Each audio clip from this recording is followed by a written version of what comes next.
Right. మనం Davos Dubai వెళ్ళి అక్కడ పెట్టుబడులు ఆకర్షించే పని కూడా లేకుండా ఇప్పుడు రాష్ట్ర ప్రభుత్వాలే వారి వారి క్యాపిటల్స్లో వాళ్ళే పెట్టుబడులు ఆకర్షించే కార్యక్రమాలు పెట్టుకున్నారు. గతంలో జగన్ చేశారు, దాని తర్వాత చంద్రబాబు చేశారు, మనకి ఇక్కడ రేవంత్ కూడా చేస్తున్న పరిస్థితి మనకు కనిపిస్తుంది. దాంట్లో ఎన్ని పెట్టుబడులు వస్తున్నాయి, దాని పెట్టుబడుల రూపంలో ఎంత ప్రభుత్వాలకి ప్రజలకు సంబంధించిన భూములు వాళ్ళకి అన్యాక్రాంతం అవుతున్నాయి అన్న అంశానికి సంబంధించిన ఇప్పటివరకు లెక్కలు తేలలేదు.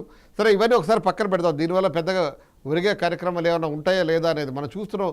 దాదాపు నేను కూడా 30 ఏళ్ళ నుంచి టెలివిజన్ జర్నలిజంలో ఉన్న ఇటువంటి మనం చాలా చూసాం. ఇప్పుడున్న పరిస్థితుల్లో ఈ బాట్లని నమ్ముకుంటూ పోతూ ఉంటే చివరికి ఎక్కడికి చేరుతాం అనేది కూడా మనకు అద్దుబట్టని విషయం. ప్రస్తుతం మా ఎగ్జిక్యూటివ్ ఎడిటర్ శ్రీనివాస్ లైవ్లో ఉన్నారు. శ్రీనివాస్, ఏం చెప్పదలుచుకుంటున్నారు? ఇప్పుడు జరిగిన చర్చ మీరంతా చూశారు. ఇవి కేవలం నోటి మాటలేనా లేదా డబ్బుల మూటలుగా ఏమైనా మారుతాయా? ఇది దేశ ప్రజల భవితను గొప్పగా మలచడానికి ఏమైనా ఉపయోగపడతారని మీరు అనుకుంటున్నారు?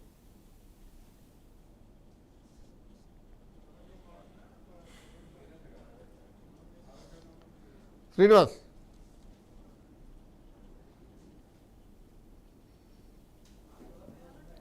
రైట్. మహేశ్వర్ చెప్పండి, ఇప్పుడున్న ఈ కార్యక్రమాలు మనం చూస్తున్నాం, వీటి వల్ల దేశ ఆర్థిక పరిస్థితి మారుతుందని మీరు అనుకుంటున్నారా? దేశంలో ఉన్న అట్టడుగు వర్గాల ప్రజలకు దీని ఫలితాలు అందుతాయని మీరు అనుకుంటున్నారా మహేశ్వర్?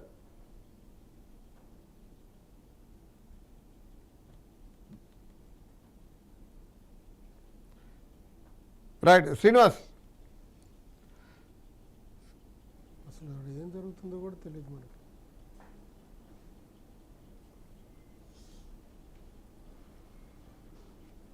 రైట్. సత్య గారు మీరేంటి చెప్తారు? ఈ ఫలాలు పెట్టుబడుల కోసం ప్రభుత్వాలు అలాగే ముఖ్యమంత్రులు పడుతున్న శ్రమ, సరే అది వాళ్ళు సీఈఓలు కావాలనుకుంటున్నారా లేదా సేల్స్ మ్యాన్లు కావాలనుకుంటున్నారా లేదా ఆ పెట్టుబడులను ఆకర్షించి ఎంతో కొంత ప్రజలకు చేయదలుచుకుంటున్నారా? ఈ ఫలితాలు అట్టడుగున్న వర్గాలకు చేరతారని నమ్మకం మీకుందా?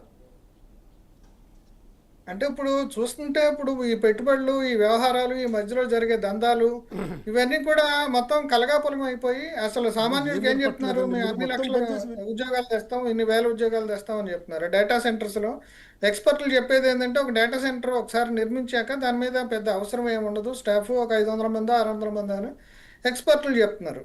ఇప్పుడు అట్లాగే ఇప్పుడు ఈ పవర్ కన్జంప్షన్ చాలా ఎక్కువ ఉంటుంది, దానికి సంబంధించి పర్యావరణ సమస్యలు ఉంటాయి, దానికి ఇప్పుడు ఎంతో నీరు కావాల్సి వస్తుంది, వేరే టెక్సాస్ లాంటి చోట్ల ఇప్పుడు వీటన్నిటిని తరిమేస్తే ఇక్కడికి వస్తున్నాయి అనేది ఒక పాయింట్. ఇంకొకటి ఏంటంటే ఇప్పుడు ఫార్మా ఇండస్ట్రీస్ కానీ లేదంటే కొన్ని అక్కడ పర్యావరణం సంబంధించిన నిబంధనలు చాలా కఠినంగా ఉంటాయి కాబట్టి ఇప్పుడు వీళ్ళని తీసుకొచ్చి ఇక్కడ ఈ రకమైన కెమికల్ ఇండస్ట్రీస్ పెట్టిస్తున్నారు. అంటే మనం చాలాసార్లు చూస్తున్నాం ఈ మధ్యకాలంలో కనీసం వారానికి 1, 2, 3, 4 అయినా సరే ప్రమాదాలు సంభవిస్తున్నాయి. ఇప్పుడు ఈ కెమికల్ ఇండస్ట్రీస్లో కానీ ఇంకో చోట కానీ అక్కడ ప్రజల ప్రాణాలకి అంటే అది ఒకవేళ మనం ఒకటి నిబంధనలు పాటించడం అనేది ఖచ్చితంగా చేసే పని లేదు. ఆ పని లేకుండా ఏదో వేలమేరగా ఎవడో ఒకటి తెస్తున్నాడు. ఇప్పుడు అవన్నీ కూడా ఒక ఉదాహరణకి బ్లాక్ కార్బన్ ఇండస్ట్రీ ఉంది. బ్లాక్ కార్బన్ ఇండస్ట్రీ అంటే మనకి ఈ టైర్లో వాటిలో వాడతారు బ్లాక్ కార్బన్. ఆ బ్లాక్ కార్బన్ లాంటి దాని ఇండస్ట్రీస్ని అక్కడ ఎప్పుడో నిషేధించారు, ఇది విపరీతమైన కాలుష్యం అని చెప్పేసి. అట్లాంటి ఇండస్ట్రీస్ మనకు వస్తే అవన్నీ వాడు పెట్టుబడి పెట్టేవాడు ఎందుకు వస్తాడు? వాడు లాభం చూసుకుని వస్తాడు, వాడికి అనుకూలత చూసుకుని ఇప్పుడు నిబంధనలు ఇక్కడ పాటించనక్కర్లేదు, ఎక్కువ లాభాలు సంపాదించవచ్చు అని చెప్పేసి వస్తాడు. ఇప్పుడు మనం ఏం చూసుకోవాలి? మన ప్రజలకి ఇప్పుడు మనకున్న ఇప్పుడు పిల్లలకి వీళ్ళకి సంబంధించి ఇప్పుడు మనకి ఏ రకమైన ఉపాధి కావాలి, వాటికి సంబంధించి లేదంటే ఇప్పుడు మనకి వ్యాస్ట్ ల్యాండ్స్ ఉన్నాయి, ఇప్పుడు అగ్రికల్చర్ రిలేటెడ్ ఇప్పుడు అంతా కూడా ఎన్విరాన్మెంటల్గా సస్టైనబిలిటీ కావాలంటున్నారు. ఇప్పుడు దీనికి సంబంధించిన యాక్టివిటీస్ ఏముండాలి? ఇప్పుడు ప్రతి చేతికి పని ఉండాలి, అంతేగాని ఇప్పుడు ఏఐ వచ్చాక కొన్ని లక్షల మందిని 70% ఆఫ్ ద ఐటీ రంగంలో తీసేస్తారని మొన్న నాకు ఒక బ్యాంక్ ఆఫ్ అమెరికాలో సీనియర్ వైస్ ప్రెసిడెంట్ పనిచేసానని చెప్తున్నాడు. 70% ఆఫ్ ద పీపుల్ని తీసేయటం అంటే వాళ్ళు కంపెనీలు ఎత్తుగడ ఏంటంటే వాళ్ళ లాభాలు సంపాదించడం, జనాలను తగ్గించి ఆ పని ఏఐ ద్వారా చేయటం ద్వారా వాళ్ళు కోట్లాది రూపాయలు లాభం సంపాదించాలి.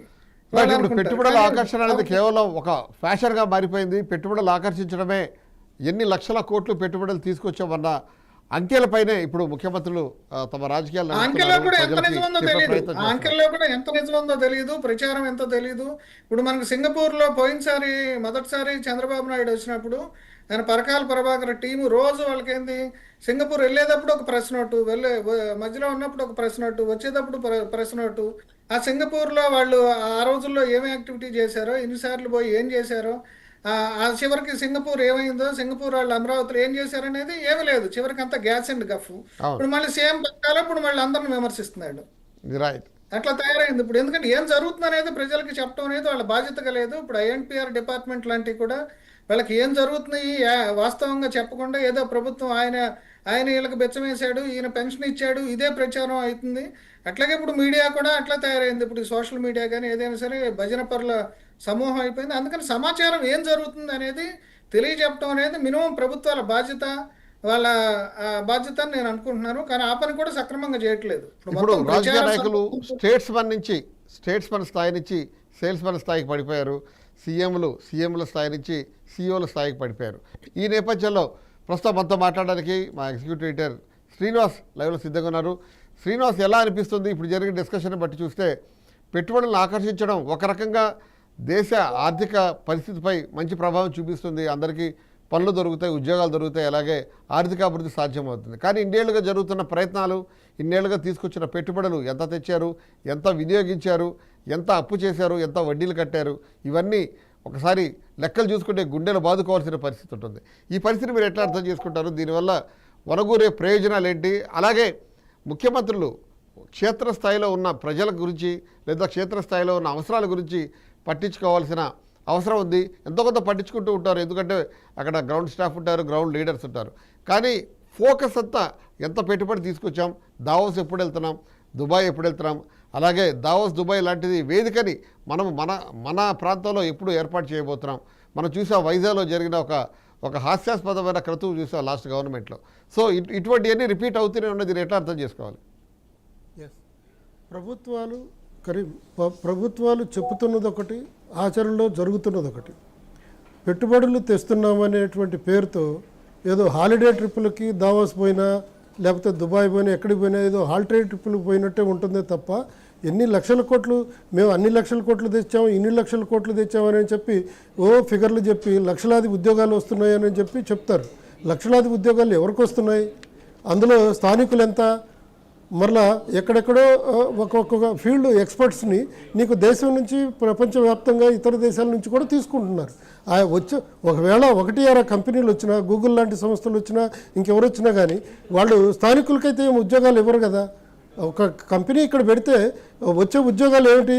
4వ తరగతి ఏదో టాయిలెట్స్ క్లీన్ చేసేవాళ్ళు, డ్రైవర్లు, లేకుంటే పేపర్లు అందించే ఈ వార్డు బాయ్స్, ఇలాంటి ఉద్యోగాలు తప్ప నీకేమన్నా టెక్నికల్ ఎక్స్పర్ట్స్ కానీ లేకపోతే ఇతర పెద్ద స్కేల్లో ఉండేటువంటి ఉద్యోగాలు వస్తున్నాయంటే శూన్యం. అది మహా అయితే కొన్ని లక్షల కోట్ల రూపాయలు పెట్టుబడి పెట్టి ఒక కంపెనీ పెట్టామని, వైజాగ్లో కంపెనీ పెట్టామని అని అంటే స్థానికులు ఎవరు అక్కడ లబ్ధి పొందుతున్నారు అనేది ఒక క్వశ్చన్ వేసుకుంటే ఎవరికైనా కానీ ఈజీగా అర్థమవుతుంది. అందులో పనిచేసేటువంటి టెక్నికల్ ఎక్స్పర్ట్స్ ఎవరు కూడా మన స్థానికులు కారు కదా. వాళ్ళ ఇప్పుడు లక్షల కోట్లు పెట్టుబడి పెట్టేవాడు ఎవడో దానైనా ఇంకెవడో లోకలైజేషన్ అనే పేరుతోటి ఉద్యోగాలు వాడు భర్తీ చేయడు. వాడికి కావాల్సిన ఎక్స్పర్ట్స్. ఎందుకంటే పెట్టిన పెట్టుబడికి 10ంతలు మళ్ళీ లాభాలు రావాలని కోరుకుంటారు తప్ప ఎవరో ప్రజా సంక్షేమం కోసం నేను కంపెనీ పెడుతున్నా, లేకుంటే ప్రజలందరినీ ఉద్ధరించడానికి కంపెనీ పెడుతున్నాను ఏ పెట్టుబడిదారుడు కూడా రాడు. అట్లా వీళ్ళు చెప్పిన అది చంద్రబాబు కావచ్చు, రేవంత్ రెడ్డి కావచ్చు, లేకపోతే నరేంద్ర మోడీ కావచ్చు, ఇంకెవరైనా కావచ్చు, రాజకీయ నాయకుడు, అధికారంలో ఉన్నటువంటి ప్రతి రాజకీయ నాయకుడు చెప్తున్న దానికి కానీ చేస్తున్న దానికి కానీ ఎలాంటి పొంతం లేదు. ఈ దావోస్, దుబాయ్లు, ఈ ట్రిప్పులన్నీ కూడా హాలిడే ట్రిప్పులే. ఒక మాటలో చెప్పాలంటే హాలిడే ట్రిప్పులే. ప్రభుత్వ ఖర్చులతోటి వీళ్ళు తిరిగి వస్తున్నారు తప్ప దానివల్ల అదనంగా వస్తున్నటువంటి ప్రయోజనం ఏమాత్రం లేదు. అది గట్టిగా చెప్పొచ్చు, ఎలాంటి సందేహం లేదు. అయితే ఇక్కడ ప్రభుత్వాలు ఇన్ని నాటకాలు ఆడడానికి ప్రజలకి సంక్షేమం కానీ అభివృద్ధి కానీ పైకి చెప్తున్నాయి. కాకుంటే ఈ రిసోర్స్ అన్నిటిని కూడా ఏ అదానీలకో అంబానీలకో మళ్ళా న్యాచురల్ రిసోర్సెస్ మొత్తం అంతా కూడా డైవర్ట్ అవుతున్నాయి. ఆ డైవర్షన్ నుంచి తప్పించడానికి ప్రజల దృష్టిని మళ్లించడానికి ఇది అన్నం పథకం అంటారు, కూరల పథకం అంటారు, లేకపోతేనేమో ఇంకేదో పుస్తకాలు, సైకిళ్ళు, లేకపోతే ఇందిరమ్మ ఇళ్ళు, లేకపోతే ఇంకేదో అన్న క్యాంటీన్లు, ఇట్లాంటివి పెట్టి షోపుటప్ చేస్తుంటారు తప్ప, అంటే ప్రజల దృష్టిని మళ్లించడానికి మేమేదో చేస్తున్నాం, సంక్షేమం కోసం ఇంత చేస్తున్నాం అంత చేస్తున్నాం అంటారు. చేయడానికి వాళ్ళ దగ్గర అసలు బడ్జెటే లేదు. అంత లోటు బడ్జెట్లు పెట్టుకొని వాళ్ళు ఏం చేసేదేముంది? ఆంధ్రప్రదేశ్ ప్రభుత్వం 2026-27 సంవత్సరానికి మొత్తం బడ్జెట్ వచ్చి 3,32,000 కోట్ల రూపాయలు బడ్జెట్ పెట్టింది. అందులో ఎక్స్పెండిచరు ఇవన్నీ పోను కూడా మరలా లోటు, రెవెన్యూ లోటే వాళ్ళు 22,000 కోట్లు ఖర్చు పెట్టి, రెవెన్యూ లోటే 22,000 కోట్లు ఉంది, ద్రవ్య లోటు దాదాపు 75,000 కోట్లు ఉంది. అంటే అంకెల గారడీతో నేను బడ్జెట్ ఇంత పెట్టాను అంత పెట్టానని చెప్పుకుంటారు తప్ప అభివృద్ధికి వాళ్ళు ఖర్చు పెడుతున్నది ఎంత? 50,000 కోట్లు కూడా పెట్టరు. అందులో కూడా అన్ని లోటు, ద్రవ్య లోట్లే ఉన్నాయి. పైగా వడ్డీలకి ఇప్పటిదాకా చేసినటువంటి అప్పులకి, అంటే దాదాపు 10 లక్షల కోట్ల రూపాయల అప్పులు ఉన్నాయనుకో, దానిలో 20,000 కోట్ల రూపాయల సంవత్సరానికి వీళ్ళు ఈ అప్పులకి వడ్డీలకే చెల్లిస్తున్నారు. ఇంకెక్కడుంది డెవలప్మెంట్? ఏడుంది? ప్రజలకు చేస్తున్నది ఏముంది? సో వీళ్ళు ఏం చేస్తారంటే మిగతా అన్ని కప్పిపుచ్చడానికి మేము అక్కడికి పోయి నిధులు తెస్తున్నాం, ఇక్కడికి పోయి నిధులు తెస్తున్నాం అంటారు. శ్రీనివాస్, ఎంత పెట్టుబడులు తీసుకొచ్చినా సరే ఆ పెట్టుబడులు ప్రజల నోటి దాకా వెళుతున్నాయా లేదా అనేది మనకు తెలియట్లేదు. దీని గురించి ఎన్నో ఎంఓయూలు జరుగుతున్నాయి, కానీ ఏ ఎంఓయూ మెటీరియలైజ్ అవుతుందా, ఏ ఎంఓయూ ఆచరణకి నోచుకుంటుందా కూడా మనకు తెలియట్లేదు. కొన్ని వందల ఎంఓయూలు మనం రోజు పేపర్లో చూస్తున్నాం.